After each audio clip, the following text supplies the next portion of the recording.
Welcome to Terminant classes. First lecture unit 2 का मैं upload कर चुका हूँ, जिसमें आपको orthogonal trajectory in Cartesian coordinate मैंने बता दिया था कि क्या होता है। इसका जो सेकंड मेथड जिससे हम ऑर्थोगोनल ट्रैजेक्टरीज फाइंड करते हैं इन द पोलर कोऑर्डिनेट, वो अब मैं करवाऊंगा। ठीक है, अगर आपने फर्स्ट लेक्चर देख लिया है, कार्टेशियन कोऑर्डिनेट में पढ़ लिया है, तो ये बिल्कुल आसान है। अगर नहीं पढ़ा है तो देख लेना, मैं लिंक डिस्क्रिप्शन में दे दूंगा। ठीक है, तो चलिए शुरू करते हैं। Orthogonal trajectories in polar coordinate बिल्कुल सिंपल फाइंड करना है, जैसे हमने कार्टेशियन में किया था। ठीक है, जब हम कार्टेशियन में बात करते हैं, वहाँ पे हमारी जो प्लेन की इक्वेशन होती है वो होती है हमारी एक्स वाई किसी सी कांस्टेंट में। ठीक है, जब हम इसको डिफ्रेंशिएट करके चेंज कर लेते हैं तो ये हमारी x y d Y by D x में हो जाती है, जिसको हमने डिफरेंशियल इक्वेशन ऑफ जो भी हमारी फैमिली ऑफ कर्व दी गई थी उसकी कहा था कि ये differential equation family of curve की आएगी। इसको हम चेंज कर देते हैं बाद में f x y minus D x by D y में। इसको हमने बोला था कि ये हमारी क्या है, differential equation of orthogonal trajectories. ठीक है, अब ये हमने पढ़ा था जब कार्टेशियन कोऑर्डिनेट में था। अब इसी तरह से जब भी हमें जो फैमिली ऑफ कर्व दिया गया होगा वो आर और थीटा में दिया गया होगा, ना कि एक्स और वाई में। ठीक है, मतलब कि एफ आर थीटा और कोई कांस्टेंट होगा ए। अगर इस तरह से हमें कोई भी डिफरेंशियल इक्वेशन दी जाएगी तो वो किस में होगी, हमारी पोलर कोऑर्डिनेट में। जब भी हमारी पोलर कोऑर्डिनेट में होगी तो मैं जो मेथड बताऊंगा इससे करेंगे। तो कार्टेशियन में थी वो मैं आपको एक्सप्लेन कर चुका हूँ, वो उसी से करेंगे। ठीक है, इसमें क्या करना है, अब हमने उसमें क्या किया था कि हमने स्टेप 1 में क्या किया था, फर्स्ट में कि जो भी हमें इक्वेशन दी गई होगी उसको हमने d Y by D x के रिस्पेक्ट में इंटीग्रेशन किया था, क्योंकि वहां पे हमारे पास डी वाई और एक्स की फॉर्म में थी डिफरेंशियल इक्वेशन। अब हमारे पास क्या होगा कि जो भी हमारी गिवन कर्व दी गई होगी, फैमिली ऑफ कर्व, वो होगी हमारी एफ आर थीटा और कांस्टेंट में। अब किस में होगी, वो आर और थीटा में। तो स्टेप 1 में हम क्या करेंगे कि जो भी हमें दी गई होगी फैमिली ऑफ कर्व उसको हम डिफरेंशिएट करेंगे विद रिस्पेक्ट टू थीटा। ठीक है, तो यहाँ पे हम क्या फाइंड करेंगे, d are by D theta find करेंगे पहले। तो जो मेरी जो भी दी गई होगी वो मेरी चेंज हो जाएगी F R theta d are d theta में। जो भी इक्वेशन आएगी डी आर डी थीटा, उसमें हमने क्या करा था, d Y by D x करके कॉन्स्टेंट को एलिमिनेट किया था। यहाँ पे भी हम d are by D theta करके इस कांस्टेंट को एलिमिनेट करेंगे इस इक्वेशन से, और एक सेकंड जो हमारी डिफरेंशिएट करके आएगी इससे। दोनों में से हमारा जो भी आएगा, यहाँ पे मान लो ए आ गया, इनमें से हम ए को एलिमिनेट करेंगे। इन दोनों में से जो फाइनल डिफरेंशियल इक्वेशन बन के आएगी होगी डिफरेंशियल इक्वेशन ऑफ आपकी गिवन करके इन पोलर कोऑर्डिनेट। ठीक है, तो इस तरह से हम इतना इसमें करेंगे। उसमें हमने क्या किया था कि सेकंड स्टेप में हमने d Y by D x को इंटरचेंज कर लिया था minus D x by D Y से। ठीक है, इसमें क्या करेंगे, हम d are by D theta को इंटरचेंज कर देंगे minus r square d theta by d r से। ठीक है, उसमें क्या किया था हमने कि d Y by D x को इंटरचेंज करा था minus D x by D Y से। इसमें क्या करेंगे, d are by D theta को इंटरचेंज करेंगे minus r square d theta by d r से। यहाँ पे इस माइनस आर स्क्वायर का खास ध्यान रखना कि माइनस आर स्क्वायर इसके साथ आएगा, सिर्फ D theta by d are नहीं आएगा, माइनस आर स्क्वायर भी आएगा। तो ये जब हम इसको इंटरचेंज कर देंगे, यहाँ पे इंटरचेंज करने के बाद ये हमारा स्टेप 2 था। स्टेप 2 में हमने क्या किया, जो भी हमारी इक्वेशन आई इसमें d are by D theta को हमने इंटरचेंज कर दिया minus r square d theta by d r से। ठीक है, ये जो आई आ गई हमारी differential equation of orthogonal trajectory. अब जो भी ये इक्वेशन आई, थर्ड स्टेप में हम इसको क्या करेंगे, सोल्व कर देंगे, इंटीग्रेट करके इसको सोल्व करेंगे। तो इससे हमारी क्या निकल जाएगी, orthogonal trajectories in polar coordinate. ठीक है, तो हमने फर्स्ट स्टेप में क्या किया, विद रिस्पेक्ट टू थीटा इसको डिफरेंशिएट किया, वहां से हमने कांस्टेंट को किया एलिमिनेट। ठीक है, कांस्टेंट को एलिमिनेट करने के बाद हमारी जो डिफरेंशियल इक्वेशन बन जाएगी ये होगी हमारी फैमिली ऑफ कर्व की डिफरेंशियल इक्वेशन। इस डिफरेंशियल इक्वेशन में हमने d are by D theta को इंटरचेंज कर दिया minus r square d theta by d r से।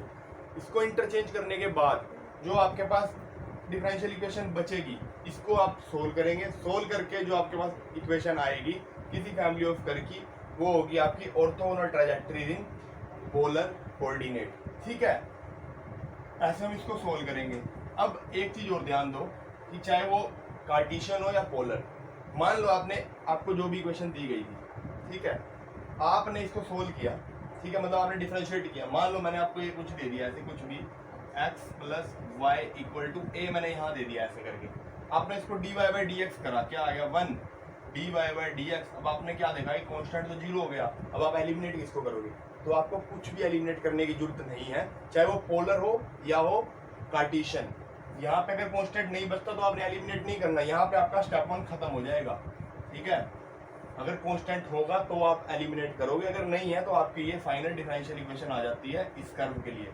ठीक है, तो उसके बाद आप सीधा स्टेप 2 पे आएंगे, D Y by D x को minus D x by D Y से चेंज कर देंगे। अगर यहाँ पोलर होगा, मान लो यहाँ पे जैसे D are by D theta आ जाता और यहाँ पे समथिंग 0 ए प्लस कुछ ए तो ना आएगा, यहाँ पे ला लो आर आ जाएगा, यहाँ पे कुछ भी 1 आ गया, तो यहाँ पे कांस्टेंट नहीं है ना, तो हम इसको भी रिमूव, हमें नहीं पता कांस्टेंट एलिमिनेट करना है, नहीं कांस्टेंट है ही नहीं।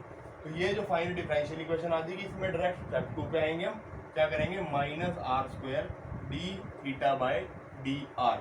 ठीक है, तो अगर कांस्टेंट नहीं होगा तो एलिमिनेट नहीं करने की जरूरत, तो वहीं हमारा स्टेप 1 खत्म हो जाएगा। स्टेप 2 पे आ जाएंगे, इंटरचेंज करेंगे, करने के बाद डायरेक्ट इंटीग्रेशन आपका सोल्व हो जाएगा। तो ऐसे करना है हमने पोलर कोऑर्डिनेट का क्वेश्चन। ठीक है, यहाँ से ऐसे ही हमने कार्टेशियन का पढ़ा था, तो ये दोनों मेथड ऐसे है। तो अब हम एग्जांपल देख लेते हैं कि एग्जांपल पोलर का देख लेते हैं एग्जांपल। चलिए, तो अब एग्जांपल देख लेते हैं कि ऑर्थोगोनल ट्राजेक्टरी हमने जो फाइंड करनी है पोलर कोऑर्डिनेट में कैसे फाइंड करते हैं। ठीक है, स्टेप वाइज चलिएगा, बिल्कुल सिंपल है जैसे हमने कार्टेशियन में किया था। ठीक है, देखने में इक्वेशन जो आपको दी होगी, फैमिली ऑफ कर्व दी होगी, वो टफ हो सकती है, पर आप स्टेप वाइज चलेंगे तो बिल्कुल इजीली सोल्व हो जाएगा। ठीक है, तो चलिए देखते हैं। स्टेप 1 ये आपको दी गई है, अब देख लीजिए आर में है और थीटा में है ना, कहीं एक्स है ना कहीं वाई, आपको देख के पता लग रहा है किसमें है ये पोलर कोऑर्डिनेट में। तो पोलर कोऑर्डिनेट में होगी तो स्टेप 1 में हमने क्या फाइंड करना है हमेशा, d are by D theta. ठीक है, तो d are by D theta का मतलब है थीटा के रिस्पेक्ट में डिफरेंशिएट करना। ठीक है, मैंने फर्स्ट इक्वेशन या फर्स्ट मान लीजिए इसको डिफरेंशिएट किया विद रिस्पेक्ट टू थीटा, तो जब आप इसको डिफरेंशिएट करेंगे विद रिस्पेक्ट टू थीटा तो क्या आएगा, d are by D theta is equal to a as it is 10 plus minus cos theta का माइनस साइन थीटा। ठीक है, हमने डेरिवेटिव कर दिया इसका, तो आपके पास क्या आ गया, ये आ गया यहाँ से क्या है आपके पास, D are by D theta equal to minus A sine theta. अब आप देख लीजिए इसमें क्या आ रहा है आपका, ए आ रहा है, नहीं आता तो एज इट इज जो मेरी इक्वेशन ये आएगी इसी को मैं आगे प्रोसीड करूंगा, मुझे कुछ पुट करने की जरूरत कहीं नहीं पड़ेगी, क्योंकि थीटा होगा कांस्टेंट होगा ही नहीं एलिमिनेट करने के लिए। तो मेरा ए आ गया, इसको आपने 2 मान लिया, तो मैं फर्स्ट और सेकंड में से अब ए को एलिमिनेट करना है हमने। अब यहाँ से ए की वैल्यू निकाल लो, चाहे यहाँ से ए की वैल्यू निकाल लो, कोई फर्क नहीं पड़ता, मैंने यहीं से ए की वैल्यू निकाल ली, क्या आएगी -1 by sine theta d are by D theta. किसकी वैल्यू है आपकी, ए की वैल्यू आपकी आ गई। इस ए की वैल्यू को आपने किसमें पुट करा, फर्स्ट इक्वेशन में पुट कर दिया। मैंने जब इसको 1 इक्वेशन में पुट करा तो मेरे पास क्या आया, आर इक्वल टू ए की जगह पुट करो -1 by sine theta d are by D theta. ठीक है, हमने ए की जगह पुट कर लिया, क्या बच गया हमारा 1 प्लस कोस थीटा। तो ये आपकी आ गई, यहाँ से थीटा एलिमिनेट हो गया। अब मुझे क्या निकालना है, हमने क्या करना होता है, डी आर, ये आपकी इक्वेशन, इसको सोल्व करके मैं क्या कर लेता हूँ, इसमें d are by D theta की वैल्यू निकाल लेता हूँ। ठीक है, क्योंकि हमने d are by D theta को ही पुट करना है आगे, minus r square d theta by d r. ठीक है, मैंने यहाँ से d are by D theta की वैल्यू फाइंड करनी है। देखो क्या आएगी, साइन थीटा इधर आ जाएगा, क्या आएगा आर साइन थीटा, ये 1 by cos theta denominator, 1 plus cos theta, ये वाला माइनस हमने इधर ले लिया, तो मेरा D R by D theta ये आ गया, इसको मैंने नाम दे दिया 3। यहाँ पे मेरा क्या हो गया, स्टेप 1 कंप्लीट। तो हमने क्या करा, स्टेप 1 में D R by D theta find करा और कांस्टेंट को करा एलिमिनेट। सिंपल, कार्टेशियन भी यही किया था, d Y by D x किया था और वहां से कांस्टेंट एलिमिनेट किया था। तो स्टेप 2 में हम क्या करते हैं, अब इंटरचेंज करते हैं d are by D theta को किससे कर देते हैं, minus r square d theta by d r से। ठीक है, किसमें करना है हमने, थर्ड में। कर दीजिए आप, इसकी जगह क्या आएगा, minus r square d theta by d r equal to minus r sine theta 1 plus cos theta. Minus से माइनस कैंसिल और एक आर से एक आर कैंसिल यहाँ हो रहा है। ठीक है, तो आप क्या आ जाएगा आपका यहाँ से, r d theta by d r equal to sine theta 1 plus cos theta. ठीक है, अब आपको क्या करना है, इसको इंटीग्रेट करना है। इसको इंटीग्रेट करने के लिए या तो आपको कुछ पुट करना पड़ेगा, ठीक है, या आपको कुछ ट्रिग्नोमेट्रिक फॉर्मूले पता होने चाहिए। ठीक है, यहाँ पे जो ट्रिग्नोमेट्रिक फॉर्मूले वो मैं आपको बता दूंगा ये कैसे आ रहा है और कहाँ यूज हो रहा है। ठीक है, आप उसके वैसे आप ट्रिग्नोमेट्रिक फॉर्मूले किसी बुक से पढ़ें, बहुत जरूरी है, क्योंकि अगर आपका पोलर कोऑर्डिनेट से क्वेश्चन आएगा तो वहाँ पे ट्रिग्नोमेट्रिक फॉर्मूले हमेशा यूज होंगे ही होंगे, मोस्टली हर क्वेश्चन में होंगे। ठीक है, यहाँ से मुझे यहाँ पे मेरा स्टेप 2 खत्म हो गया। ठीक है, मुझे क्या करना है, इसको इंटीग्रेट करना है ना। मैं इसको इंटीग्रेट करने के लिए थोड़ा इसको सिंपलीफाई कर लेता हूँ ताकि हमारा इजी हो जाए। ठीक है, पहले तो मुझे करना है, तो देख लीजिए क्या आएगा यहाँ से, 1 प्लस कोस थीटा, यहाँ से क्या आ जाएगा मेरा ये साइन थीटा। ठीक है, ये आ जाएगा डी थीटा, इसको इधर ले गए साइन थीटा को नीचे, हमने आर वाले अलग कर लिए और क्या कर लिया हमने यहाँ से, क्या आ जाएगा 1 बाय आर डी आर। ठीक है, इतना हमारा क्या आ गया, अब ये आ गया। ठीक है, अब यहाँ तो मुझे इसको सिंपल इंटीग्रेट करना है। ठीक है, ये आपको कुछ फॉर्मूले पता होने चाहिए। यहाँ पे आपको फॉर्मूला जो लगेगा वो होगा आपका, यहाँ पे आपको 1 प्लस कोस थीटा, 1 प्लस कोस 2 थीटा का फॉर्मूला होता है जो आपको पता होना चाहिए। ठीक है, वो कैसे आता मैं यहाँ बता देता हूँ, देख लो, याद रहेगा आपको। आपको एक फॉर्मूला याद रखने की जरूरत है मेन, वो है आपका कोस 2 थीटा का। वो होता है हमारा कोस square theta minus sign square theta. ठीक है, अब आपको जिसमें रिलेशन चाहिए हो, आपको साइन में चाहिए, कोस में चाहिए, जिसमें भी रिलेशन चाहिए उसको वहां से अगर आपको जिसमें चाहिए उससे दूसरे को एलिमिनेट कर दो। आपको एक और रिलेशन पता है कि cos square theta plus sine square theta equal to 1 होता है आपका। ठीक है ना, यहाँ से आप क्या कीजिए, अगर आपको साइन में वैल्यू चाहिए तो कोस को एलिमिनेट कर दो और कोस में चाहिए तो साइन को एलिमिनेट कर दो। मैं आपको दोनों करके दिखा देता हूँ एक एक बार। ठीक है, अगर आपको मान लो कोस स्क्वायर थीटा में चाहिए, मतलब कोस थीटा में चाहिए वैल्यू, तो मैं क्या करता हूँ, यहाँ से साइन की वैल्यू पुट कर दो, यहाँ से साइन की वैल्यू यहाँ से निकाल लो इस इक्वेशन से, क्या आ जाएगी 1 minus cos square theta equal to sine square theta. इस साइन स्क्वायर थीटा की वैल्यू इसमें पुट करो, क्या आ जाएगा यहाँ से, कोस 2 थीटा इक्वल टू क्या आ गया आपका, cos square theta, sine square theta की value 1 minus cos square, minus 1 plus cos square theta. ठीक है, यहां से क्या हो गया आपका ये 2 कोस स्क्वायर थीटा माइनस 1।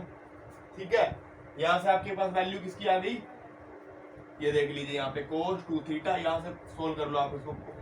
आपको इसी तरह की वैल्यू अगर मिल रही है तो आपका यही फॉर्मूला बन जाएगा, क्या आ गया यहाँ से 1 प्लस कोस 2 थीटा। ठीक है, किसकी वैल्यू है ये 1 प्लस कोस 2 थीटा, 2 कोस स्क्वायर थीटा की।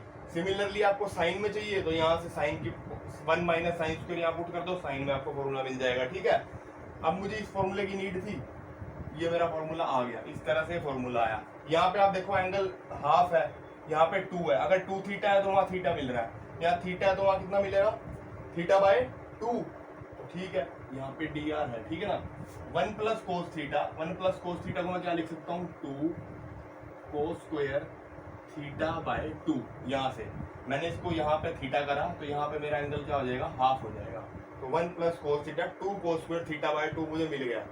ठीक है, एक फॉर्मूला और आपको पता होना चाहिए कि साइन 2 थीटा का फॉर्मूला क्या होता है हमारा, 2 साइन थीटा कोस थीटा। अगर यहाँ एंगल डबल है तो वहाँ हाफ है, यहाँ पे अगर सिंगल है तो यहाँ पे इसका हाफ होगा। ठीक है, तो sine theta is equal to 2 sine theta by 2 cos theta by 2। यहाँ से आप इसको भी लिख लो 2 साइन थीटा बाय 2 और यहाँ पे क्या आ जाएगा कोस थीटा बाय 2। एक कोस से एक कोस कैंसिल हो रहा है आपका और 2 से 2 कैंसिल हो रहा है। ठीक है, यहाँ पे क्या बच गया डी थीटा, यहाँ पे क्या आ रहा है 1 बाय आर डी आर। ठीक है, इतना हमारा क्या हो गया, यहाँ से सोल्व हो गया। इसके आगे देखो क्या आएगा, ये मैं रब कर रहा हूँ। ठीक है, यहाँ से क्या मिल गया हमें, सिर्फ कोस थीटा बाय 2 और यहाँ से मिल गया मुझे sign theta by 2 D theta 1/r dr, ठीक है। कोस अपॉन साइन क्या होता है हमारा कोट, तो कितना आ गया है cot theta by 2 D theta, इसका इंटीग्रेशन 1/r dr, इसका इंटीग्रेशन आपको पता होना चाहिए कोट का क्या होता है हमारा log साइन, ठीक है। आप फाइंड भी कर सकते हैं, इसी को कर लीजिए आप चाहे, यहाँ से आप साइन को पुट कर दो, साइन को पुट करने के बाद आप टाइप टी पुट करोगे, साइन को टी पुट करते ही आपको यहाँ से क्या मिलेगा, मतलब ऐसे करो साइन थीटा बाई 2 को पुट कर लो टी, साइन का क्या हो जाएगा कोस थीटा बाई 2 और इसका क्या हो जाएगा 1/2 d theta is equal to d t. यहाँ से आप इसकी वैल्यू पुट करोगे तब भी वही आएगा जो कोट निकालता है, या तो डायरेक्ट याद होना चाहिए, नहीं आप इसको सोल्व करके फाइंड कर लीजिए, ठीक है। यहाँ से क्या आ जाएगा आपका log साइन थीटा बाई 2, ठीक है, और यहाँ से क्या आ जाएगा आपका log r, और यहाँ से आपका log c मान लो इसको, ठीक है। तो यहाँ से ये और थीटा बाई 2 का कितना आ जाएगा आपका 1/2 का ये 2 आ गया, ठीक है, ये रह गया, तो ये आपकी क्या आ गई इंटीग्रेशन करके वैल्यू आ गई। आप इसको सोल्व कर लो थोड़ा बहुत जितना आपसे हो सकता है, साइन थीटा बाई 2 का होल स्क्वायर, ठीक है, equal to log r c, cancel हो जाएगा यहाँ से, इसको थोड़ा और सोल्व करोगे तो आपको बस यही जो आपकी ये आ जाएगी, या उन्होंने कुछ और पूछा होगा तो आप साइन थीटा बाई 2 का फॉर्मूला भी लगा देना यहाँ से, ठीक है। साइन थीटा बाई 2 का फॉर्मूला, साइन थीटा बाई 2 यहीं से, जैसे हमारा यहाँ है ना cos स्क्वायर थीटा बाई 2, वहाँ आ जाएगा 1 minus cos theta divide by 2, ठीक है। तो ये आपका क्या आ गया final orthogonal trajectories in the polar coordinate. तो इस तरह से हमें क्या करने होंगे पोलर कोऑर्डिनेट के क्वेश्चन करने होंगे, स्टेप वाइज चलिएगा, सिंपल बिल्कुल, डिफरेंशिएट करना है, कांस्टेंट एलिमिनेट करना है, वैल्यू को इंटरचेंज करना है, d are by D theta minus r square d are by d, थोड़ा बहुत सिंपलीफाई करना पड़ सकता है, हर क्वेश्चन में नहीं पर करना पड़ेगा ताकि आपका इंटीग्रेशन ईजी हो जाए, ठीक है। या तो आपको इंटीग्रेशन तो मैं मान के चल रहा हूँ कि आपको आता ही होगा, ठीक है, और ट्रिग्नोमेट्रिक फॉर्मूले आप थोड़े बहुत पढ़ लीजिएगा, मिसप्लेस हो जाते हैं कोई बड़ी बात नहीं है, ठीक है। तो यहाँ पे था हमारा थर्ड यूनिट, मतलब यूनिट